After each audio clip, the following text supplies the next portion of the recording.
The sky was still draped in darkness when I slipped out of the albergue in Boo de Piélagos this morning. There's something special about setting out before dawn, a sense of conspiracy with the morning itself, as if the world is sharing secrets it only reveals to those willing to rise before the sun. My original plan was ambitious, 36 kilometers ahead, with my headlamp creating just a small circle of light to guide my preparations. 15 days into this journey, my body now wakes naturally at pilgrim hours, ready to move with the first hints of light. But plans changed when I met some German pilgrims also making an early start. They suggested a coastal variant that would take me slightly off the main Camino. Much more beautiful, one insisted. More Camino, less city. 2 weeks ago, I might have hesitated to deviate from the official path, but the Camino has been teaching me to embrace the unexpected. The recommendation proved immediately worthwhile. These quiet coastal paths offering views that simply take your breath away as dawn breaks over the Cantabrian Sea. The route continued through this peaceful countryside, winding along quiet lanes rather than the busier inland option. Birds conducted their morning symphony from hedgerows and trees, their songs carrying clearly in the still air. Cows grazed contentedly, regarding me with mild curiosity as I passed through their domain. The landscape had transformed dramatically from previous days. Gone were the dramatic coastal cliffs, replaced by these gentler hills and pastoral scenes. After about 2 hours of walking, my thoughts turned insistently toward coffee. The rural route's beauty came with one distinct challenge: fewer services for hungry pilgrims. I took a detour of about 1.5 kilometers to find this small village cafe. The prospect of proper coffee and breakfast outweighed the additional distance. This classic Spanish breakfast, tostada with tomato and olive oil, accompanied by strong coffee, immediately revitalized my energy. I couldn't resist adding a cinnamon muffin that the woman behind the counter recommended with a knowing smile. Sitting here, watching the village come to life while enjoying this simple but perfect meal, I was struck again by how the Camino continuously rewards small departures from the plan. Properly fueled, I continued along rural paths that meandered through this rolling countryside. The day's weather proved perfect for walking, consistently breezy enough to keep cool.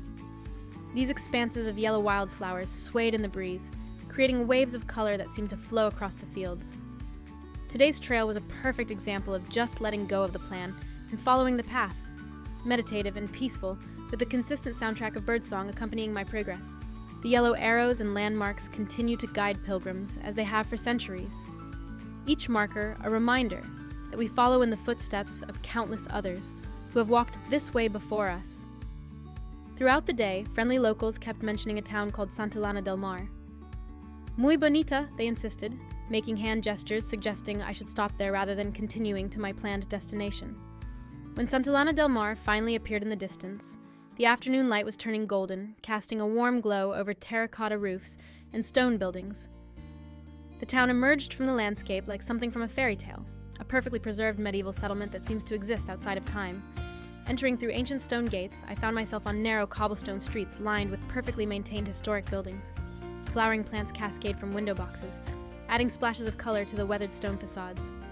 It truly feels like I've wandered onto the set of Beauty and the Beast. Walking these cobblestone streets, it's easy to understand why Santillana del Mar is considered one of the most beautiful villages in Spain. Established in the 8th century around the collegiate church of Santa Juliana, every corner reveals another postcard-perfect view. Atlas tells me the town is actually known as the Town of Three Lies, as it is neither holy, Santi, flat, Lana, nor by the sea, Del Mar.